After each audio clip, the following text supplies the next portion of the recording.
Hi viewers, this is मेरे बाहा Imran and you are watching my YouTube channel. Viewers, सबसे पहले चैनल को सब्सक्राइब करें, वीडियो को लाइक करें, शेयर करें और बेल आइकॉन ऑन करना मत भूलिएगा, क्योंकि आज हमें इंडिया से ज्वाइन किया है डॉक्टर अभिषेक मिश्रा जी ने, और पाकिस्तान से हमें बहुत ही अरसे बाद ज्वाइन किया है डॉक्टर मुजफ्फर चौधरी ने। दोनों ही किसी तारुफ के मोहताज नहीं है। Thank you so much Muzaffar भाई, thank you so much doctor साहब। आपके वक्त का भी शुक्रिया और आपके वक्त का भी शुक्रिया। जी रिबा जी, बहुत शुक्रिया आपका, आपने इनवाइट किया। Thank you very much. और बड़ा अच्छा लगता है डॉक्टर साहब के साथ और आपके साथ प्रोग्राम करना। अ, हमारे लिए बड़ी ऑनर और बड़ी इज्जत की बात है। थैंक यू, बहुत शुक्रिया। डॉक्टर साहब, वंस अगेन आपका शुक्रिया। प्लीज म्यूट से हटा के शुक्रिया का जवाब दीजिएगा। ओह, धन्यवाद धन्यवाद देवाज जी, बहुत बहुत धन्यवाद आपका। आपके सभी दर्शकों को राम राम, नमस्कार, सलाम, आदाब, सत श्री अकाल, good evening. Thank you, thank you so much. आज हम जिस टॉपिक पे बात करने जा रहे हैं वो टॉपिक बताने से पहले आप सबसे रिक्वेस्ट है कि मुजफ्फर भाई के चैनल को भी सब्सक्राइब कीजिएगा। उनका चैनल का जो पहला नाम था वो था परफेक्ट रिएक्शन, लेकिन अब उन्होंने जो न्यू चैनल बनाया है उसका नाम है परफेक्ट रिएक्शन 2.0। तो ज़रूर फॉलो कीजिएगा, लाइक कीजिएगा, सब्सक्राइब कीजिएगा और जल्द से जल्द उनके चैनल को मोनेटाइज करवाइएगा। तो अब बात कर लेते हैं। आज हम जिस टॉपिक पे बात करने जा रहे हैं वो है इंडिया के डॉक्टर एस जे शंकर की स्टेटमेंट के हवाले से। जी हाँ, हम बात कर रहे हैं डॉक्टर एस जे शंकर की स्टेटमेंट के हवाले से। उन्होंने ये कहा है पाकिस्तान को if they are deep inside Pakistan we will go deep into Pakistan. ये स्टेटमेंट इंडिया के फॉरेन मिनिस्टर की जानिब से आई है। इस पर बात करेंगे। आगाज जो है हम डॉक्टर अभिषेक से करते हैं। डॉक्टर साहब, क्या कहना चाहेंगे इस स्टेटमेंट को देखते हुए? देखिए, ये स्टेटमेंट तो समझना पड़ेगा ना कि स्टेटमेंट की कंडीशनैलिटी ये है कि अगर आप वैसा कुछ करेंगे तो हम कहाँ जाएं। आपको भाई, आपने तो देखिए, पाकिस्तान को समझना पड़ेगा कि आपने जो सेकंड लाइन ऑफ डिफेंस है वो आपके अब सिविलियंस हैं। और आपने देखिए, आपने ये खेल ना अफगानिस्तान के साथ भी खेला था, अमेरिका के साथ यही गेम खेला था आपने, सेम गेम। होता ये था कि आपने तालिबान को अपने यहाँ ट्रेनिंग देते थे। कोयटा शुरा वो जो बनाया हुआ था आपने, उनका सेंटर पख्तूनख्वा में ट्रेनिंग होती थी। वो जाते थे, नेटो के ऊपर हमला करते थे, अमेरिका के ऊपर अफगानिस्तान में हमला करते थे और भाग करके वो पाकिस्तान में आ जाते थे।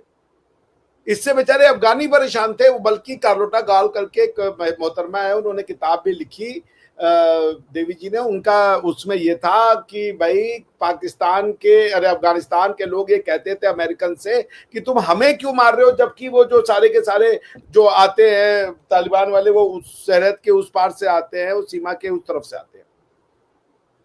तो पॉइंट मेरे कहने का यह है कि ये जो आपका खेल है ना, कि आप डायरेक्ट लड़ना नहीं चाहते, और ये जो आपने इस तरीके के नॉन स्टेट एक्टर्स को पाल रखे हैं, ये खतरनाक है। तो क्या ऑप्शन बचता है भारत के पास? भारत के पास क्या, आपके जब भी कहेंगे वो हम नहीं है, वो तो नॉन स्टेट एक्टर्स है, इसका देखिए स्टेट से कोई लेना देना नहीं है। तो ये जो शराड आपने क्रिएट किया था, इस शराड को आप तोड़ने का हमने यही तरीका निकाला है कि यदि आपने कोई अटैक करवाया तो वो फिर आदमी जिसने अटैक किया है वो कहीं पर हो, उसको हम घुसकर मारेंगे। और दूसरा, अब तो प्रधानमंत्री मोदी जी ने ये कह दिया, ऑपरेशन सिंदूर 1.0 और ऑपरेशन सिंदूर 2.0 के बीच का डिस्टिंक्शन समझ लीजिए। ऑपरेशन सिंदूर 1.0 ने पहला ये मिथ क्रिएट किया, पहला ये मिथ तोड़ दिया कि आपका कोई भी जगह हमारे रीच के बाहर है, या कोई टेररिस्ट ये सोचता है कि वो पाकिस्तान के पंजाब या पख्तूनख्वा या किसी भी इलाके में रह करके वो भारत के ऊपर अटैक करेगा और वो इम्यूनाइज्ड है, उसके पास इम्प्यूनिटी है कि उसका कोई कुछ नहीं बिगाड़ सकता। तो ये मिथ ऑपरेशन 1.0 ने तोड़ दिया। ऑपरेशन 2.0 ऑपरेशन 1.0 से अलग होगा, क्योंकि प्रधानमंत्री जी ने डॉक्ट्रिनल शिफ्ट लिया है। प्रधानमंत्री जी का यह कहना है कि यदि अब आपके यहां से आतंकवादी भारत में आएंगे और अगर उसके तार आपसे जुड़े पाए गए, तो ये बात समझ लीजिए कि अगली बार हमला सिर्फ पाकिस्तान की आतंकवाद पे नहीं किया जाएगा, पाकिस्तान की सेना पे किया जाएगा। इसलिए 2.0 ने ये जो डिस्टिंक्शन है नॉन स्टेट एक्टर्स और स्टेट एक्टर्स का, उसको खत्म कर दिया है। जी। अब हम अपने दूसरे गेस्ट की जानिब बढ़ते हैं, मुज़फ़्फ़र भाई। आपकी तरफ बढ़ूँगी। डॉक्टर एस जी शंकर की स्टेटमेंट को देखते हुए, बीइंग अ पाकिस्तानी, उनकी जानिब से ये स्टेटमेंट देखना, आप इसको कैसे देख रहे हैं? उसका बैकग्राउंड पे भी ज़रा रोशनी डालिएगा। जी, सबसे पहले तो हमें ये चीज़ें देखनी पड़ेंगी कि आज तक अ, जितनी भी पाकिस्तान और इंडिया की जो रिसेंटली जो हालात ख़राब हुए हैं, उनके पीछे यही नॉन स्टेट एक्टर जिनको पाकिस्तान बोलता है, वही लोग हैं कि जो कभी मुंबई अटैक करते हैं, कभी कुछ करते हैं, कभी कुछ करते हैं। तो आखिर देखें, आज से ना कुछ मैं पीछे जाऊँगा, कोई 15-20 साल पहले की बात है कि जब मैं बल्कि उससे भी पुरानी बात है ये, 90 की बात है, तकरीबन 1990 की बात है। उस वक़्त पाकिस्तान के अंदर ये जमात इस्लामी और इस तरह की जो बाकी जमातें हैं, वो कश्मीर के नाम के ऊपर यहाँ से लड़कों को तैयार करके वहाँ पर भेजती थी और जिहाद के नाम पर कि जी हाँ, अ, आप अगर शहीद हो गए तो आपको जन्नत मिलेगी, अगर आप ने वहाँ पर कुछ नुकसान पहुँचाया तो आप जो है वो गाज़ी हो गए। तो वो चीज़ें उस वक़्त हुकूमती सरपरस्ती, मैं ये कहूँगा कि अगर उस वक़्त की जो हुकूमतें थी, उनकी भी सपोर्ट उस वक़्त हासिल थी उनको। तो वो खुलेआम जो है उनके नाम पर चंदा भी, जिहाद के नाम पर चंदा भी इकट्ठा किया जाता था। मसाजिद के अंदर तकरीरें भी होती थी। लेकिन अब हालात चेंज हैं। ना तो खुलेआम मैंने किसी मस्जिद के अंदर पाबंदी है, यानी कि फिर भी दबे लहज़ों में जो इमाम है, वो ज़रूर इस तरह की जिहाद की बात या कुछ इस तरह की बात ज़रूर कर देते हैं। लेकिन जिस तरीके से पहले बात होती थी, आज से कुछ चंद साल पहले, कि ये लोगों को तैयार किया जाता था, भेजा जाता था जिहाद के नाम पर वहाँ पर हालात ख़राब करने के लिए। तो अब वो चीज़ें काफ़ी हद तक जो है वो कंट्रोल हो चुकी हैं, काफ़ी हद तक वो बेहतर हो चुकी हैं। तो इसमें और भी जैसे कि डॉक्टर साहब ने बात की, और भी बेहतरी की गुंजाइश है कि देखिए, अगर इंडिया हमारा हमसाया मुल्क है, अगर उसके अंदर कुछ हालात ख़राब होते हैं और उसका इल्ज़ाम हमारे ऊपर आता है, तो हमें अपनी सफाई देनी पड़ेगी। जैसे हम बलूचिस्तान के अंदर कोई भी मामला होता है तो हम फ़ौरन उसके ऊपर रिएक्शन देते हैं और बोलते हैं कि जी इसके पीछे भारत का हाथ है। तो इसी तरीके से देखें, बात तो ये है ना कि इंडिया के अंदर कोई खराबी होती है या उनके पास कोई ना कोई ऐसे एविडेंस या कोई ना कोई चीज़, कोई ना कोई प्रूफ तो ऐसा जाता होगा कि वो, ख्वाह उसके पीछे हमारी स्टेट नहीं है, मैं ये अगर ये बात भी मान लें कि हमारी उसके पीछे स्टेट नहीं है, लेकिन कुछ ना कुछ कनेक्शन ये जो जिहादी ग्रुप हैं उनके तो कुछ लिंक्स या कुछ इस तरह की चीज़ें पाई जाती हैं कि जिसकी वजह से जो सारा इल्ज़ाम जो है वो हमारे ऊपर आता है। तो हमें, देखिए, मैं भी पाकिस्तानी हूँ, मुझे पाकिस्तान से बहुत प्यार है, मैं चाहता हूँ कि पाकिस्तान तरक्की करे, पाकिस्तान के लोग जो हैं वो दुनिया में उनका मकाम हो, एक नाम हो। तो उसके लिए सबसे पहले ये, कहीं भी को वाक़या होता है, सबसे पहले क्या होता है जी कि वो फलाँ बंदा जी, वो ये पाकिस्तान के अंदर ये हो गया, ये पाकिस्तानियों ने ये कर दिया, ये पाकिस्तानियों ने अमेरिका में ये कर दिया, ये पाकिस्तानियों ने यूरोप में ये कर दिया, ये पाकिस्तानियों ने फलाँ मुल्क में ये कर दिया। तो या तो ये ना हम बिल्कुल पाक साफ़ हैं, हम हमारी तरफ से कोई इस तरह के काम नहीं होते, कोई कार्रवाई नहीं होती, तो सिर्फ़ ये डॉक्टर अभिषेक यहाँ पर बैठकर बात कर रहे हैं कि जी ये हमारी तरफ से, तो हम ये यहाँ पर इनको बोलेंगे नहीं जी डॉक्टर साहब, आप गलत बयानी से बात कर रहे हैं, आपकी बात में बिल्कुल वजन नहीं है, आप तो बिल्कुल दलील से हट के बातें कर रहे हैं। तो जब इस तरह का एक माइंड सेट पाया जाता है पाकिस्तान के अंदर, इस तरह के एक कुछ लोग, कुछ गिरोह ऐसे हैं कि जो चाहते हैं कि अभी मैंने जो ये जंग के बाद में इंटरव्यू लिया था कुछ लोगों को, तो आप वो देखें, अभी मैंने एक हिस्सा उसका नहीं अपलोड किया, तो वो उसके अंदर लोग क्या कह रहे हैं, वो यही कह रहे हैं कि हमने जिहाद करना है, हमने इंडिया को तबाह कर देना, हमने इंडिया को नेस्तो नाबूद कर देना, हमने इंडिया का इस दुनिया से ऊपर से, जो नक्शे के ऊपर से उसका वजूद खत्म कर देना। तो ये चीजें तो है ना रिवाहा, पाकिस्तान के अंदर जो लोगों का माइंड सेट है, कुछ चीजें जो चल रही हैं, तो वो किसने कंट्रोल करनी है? अगर इस मुल्क के अंदर एक गिरोह, एक जमात, एक लोग कुछ इस तरह का काम करने की कोशिश कर रहे हैं, तो मैं कहता हूँ कि हमारी जो हुकूमत है, हमारी जो कोशिश कर रही है इसके ऊपर, लेकिन जितनी होनी चाहिए एफर्ट, जितने इन लोगों को कंट्रोल करना चाहिए, उस हवाले से नहीं होती। आज भी पाकिस्तान के अंदर हाफिज सईद को हीरो करार दिया जा रहा है। आज भी पाकिस्तान के अंदर जो जिनके बहावलपुर के अंदर जिनके ऊपर अटैक हुआ था, मौलाना मसूद अजहर, उनको हीरो करार दिया जाता है। आज भी पाकिस्तान के अंदर और भी इस तरह के जो एलिमेंट्स हैं कि जो मतलूब है भारत को, जो भारत के अंदर जो इस तरह की कार्रवाइयों में मुलव्वस हैं, वो हमारे पाकिस्तानियों के हीरो हैं वो। तो फिर जब ये हम एक तरफ कहते हैं कि जी नहीं, हम जो है वो हम हमारा इन लोगों के साथ कोई ताल्लुक नहीं है, कोई कनेक्शन नहीं है, कोई ऐसी चीज़ नहीं है, दूसरी तरफ हम जो इस तरह के जो लोग हैं उनकी सरपरस्ती भी करते हैं, उनका पूरा ख्याल करते हैं, उनकी पूरी प्रोटेक्शन करते हैं, तो फिर वो हमारे ऊपर जो है वो इल्ज़ाम जो है वो उंगलियां तो उठनी है।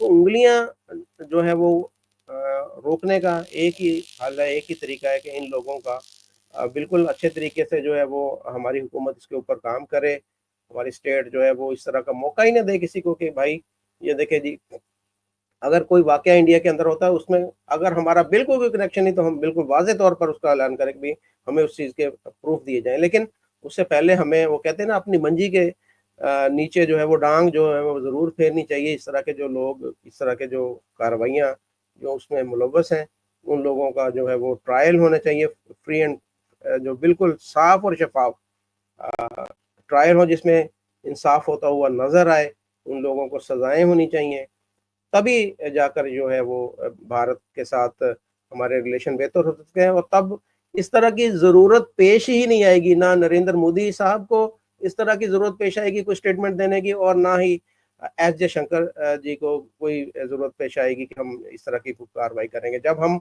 वो कार्रवाई खुद कर देंगे, हम इन लोगों का खुद कला कमा कर देंगे, तो मेरा नहीं ख्याल कि इस तरह की जो है वो स्टेटमेंट भारत की तरफ से आएगी।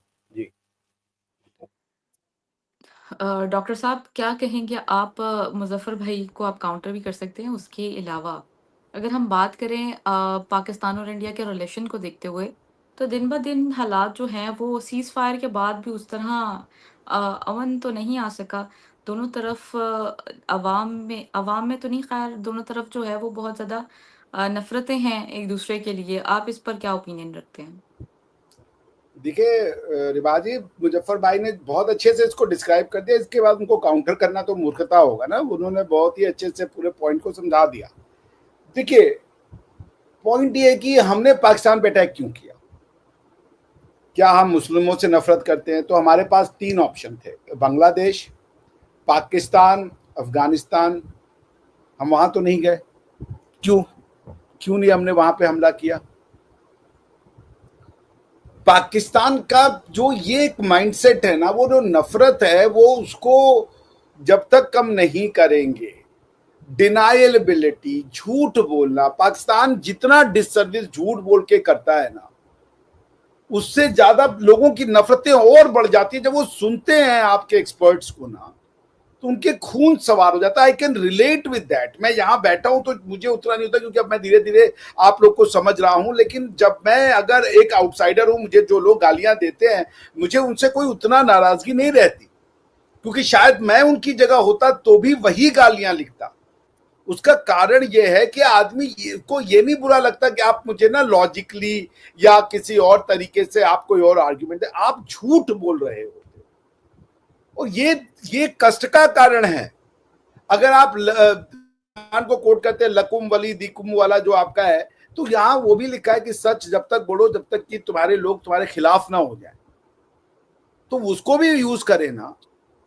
झूठ से देखिए, आपने सामने वाले को, आप कभी महसूस कीजिए आपने गलती नहीं किया और आपको पता है आप गलत नहीं हो, लेकिन सामने वाला आपके ऊपर ब्लेम डाल रहा हो कि नहीं तेरी गलती है, तू दुष्ट है, तेरी वजह से हुआ है।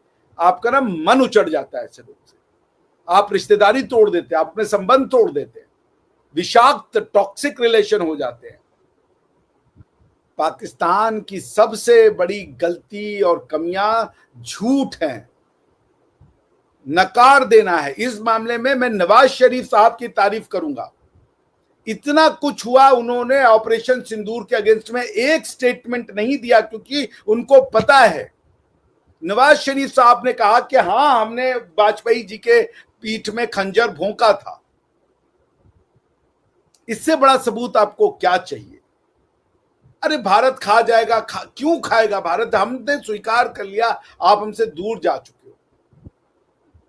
आप एक पीसफुल, हम तो ये भी कहते हैं, कितनी बार हम लोग कहते हैं भाई 400 फीट की दीवार उचवा दो, आपको तब तो हो जाएगा ना कि भाई ये दीवार नहीं तोड़ने वाले हैं, हमारा अब इलाका जो है वो सिक्योर हो गया है, अब इंडिया की आर्मी अटैक नहीं करेगी, हम पैसा देने को तैयार है, आप बाउंड्री खिंचवा लो 4000 फुट ऊपर, कोई दिक्कत नहीं हमें।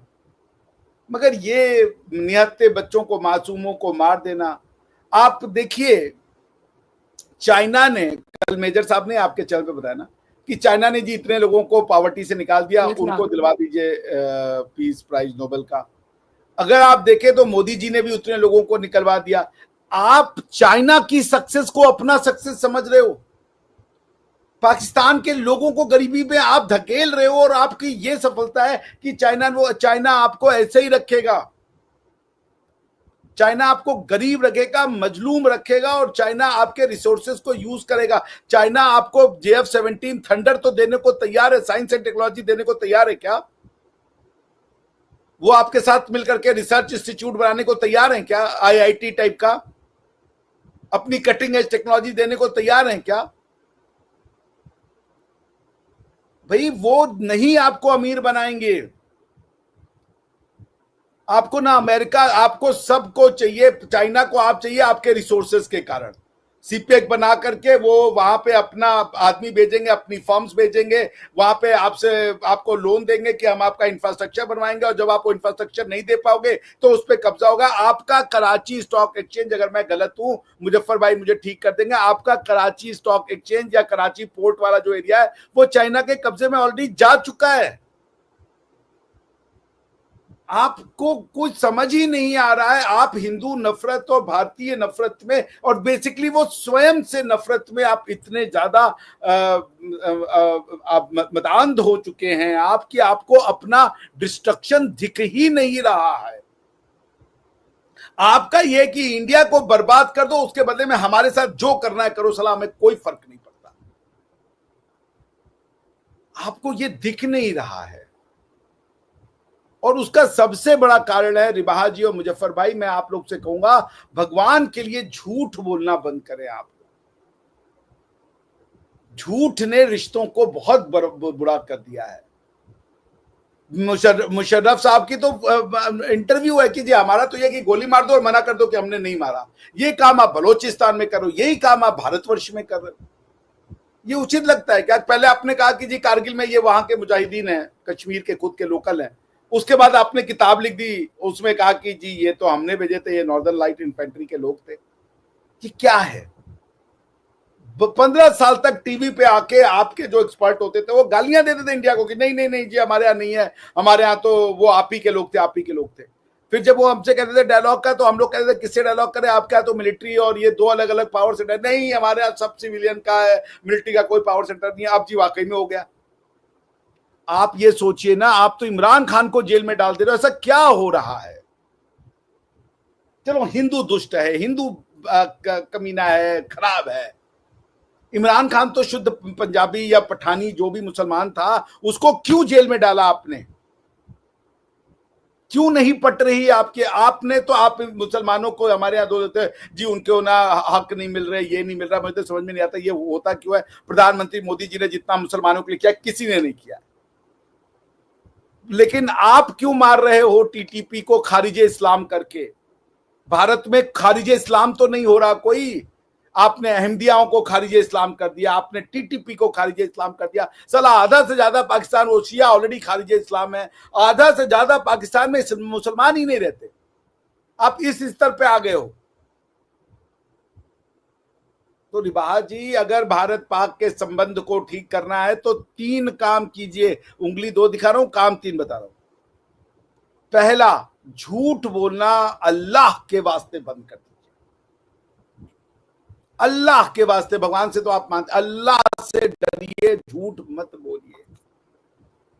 इससे आप पिंड छुड़ाइए। जो कर रहे हैं ताल ठोक के कहीं यहां कर रहे हैं।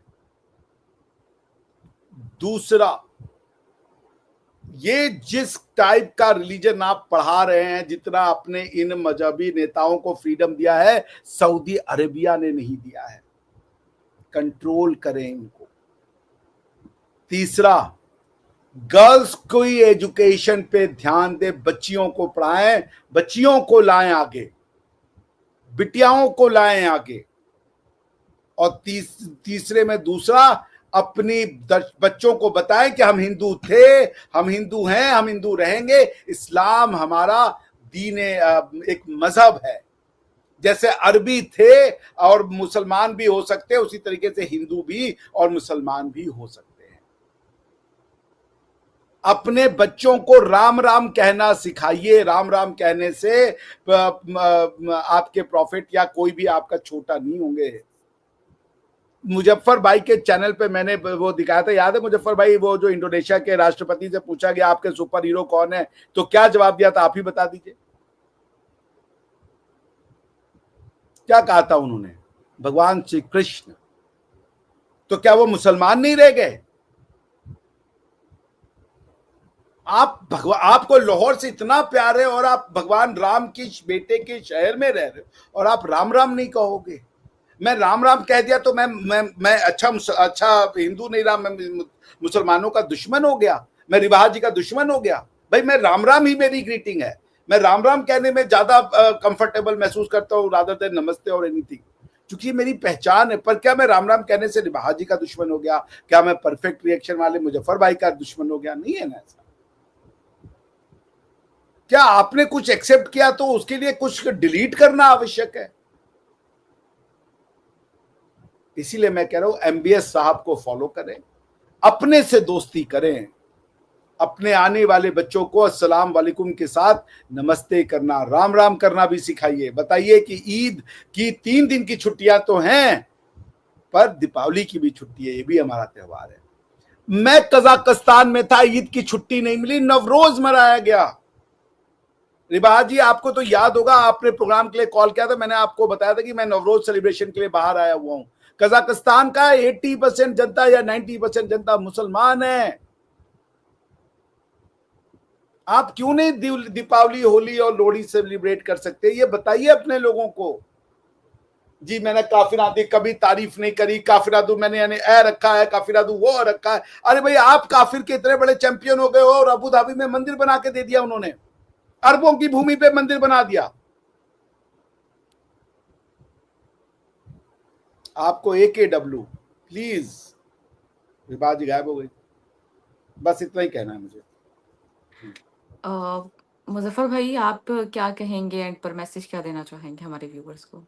जी डॉक्टर साहब ने जो बात की ना कि बच्चियों को तालीम दिलवानी चाहिए, इसके ऊपर वाकई काम होने की ज़रूरत है। ख़ास तौर पर जिस इलाके के अंदर मैं मौजूद हूँ, यहाँ पर जो बहुत ही इम्तियाजी सलूक किया जाता है बच्चियों के साथ उनकी तालीम के लिए।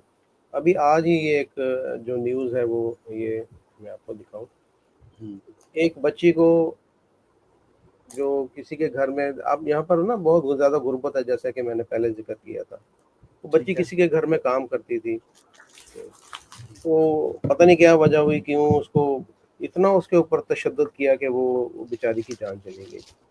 यानी कि आप एक तो आपके पास, आप किसी की बच्ची को अपने पास रखते हैं, बजाय ये कि आप उसका ख्याल रखें, उसके खाने पीने का, वो काम कर रही है और काम के एवज आप उसको मुआवजा भी देते हैं, सारा कुछ करते हैं, तो आपको ये इख्तियार किसने दिया कि आप उसके ऊपर टॉर्चर करें, तशद्दुद करें और मारें? इस तरह के वाक़यात पाकिस्तान में बड़े तवातर से देखने को मिलते हैं कि जो घरों में बच्चियां काम करती हैं उनके ऊपर तशद्दुद किया जाता है और उनको उनका खात्मा किया जाता है। तालीम की अगर बात की जाए तो बच्चियां जो हैं वो इस इलाके के अंदर जहाँ पर मैं मौजूद हूँ, ख़ास तौर पर माइनॉरिटी की जो बच्चियां हैं वो अव्वल तो प्राइमरी पहले पढ़ती ही नहीं, अगर पढ़ती भी हैं तो प्राइमरी तक जाती हैं, और जब जैसे ही वो उनकी उम्र कुछ ज़्यादा बढ़ती है तो उस डर खौफ से उनको स्कूल से हटा लिया जाता है। तो वाकई डॉक्टर साहब बहुत ज़्यादा कमियां हैं, बहुत ज़्यादा कोताहियां हैं हम लोगों में। अगर हमने इस मुल्क की तरक्की करनी है, हम कहते तो हैं कि हम पाकिस्तान से बहुत प्यार करते हैं, हम पाकिस्तान के लिए अपनी जान भी दे सकते हैं, लेकिन ये सब लफ्ज़ी बातें हैं, ये झूठे दावे हैं। हम कोई ऐसी मैंने हर बंदा देखे इंडिविजुअली कि उसने पाकिस्तान के लिए क्या किया है, उसने पाकिस्तान की बेहतरी के लिए एक मिनट लूंगा, ये चीजें हमारे यहाँ भी होती हैं, इसलिए ऐसा नहीं कि हम बहुत अच्छे लोग हैं, हमारे यहाँ भी इस तरीके के जो लड़कियों के साथ या अपने काम वालों के साथ किया जाता है। तो ये बात मैं बता दूं ताकि कई लोग कहते हैं कि भाई आप अपनी बुराई नहीं करें, हमारे यहाँ भी होता है, हम भी एक समाज है, मानवों का समाज है, ये सारी कमियां हैं जी। सही, बिल्कुल सही।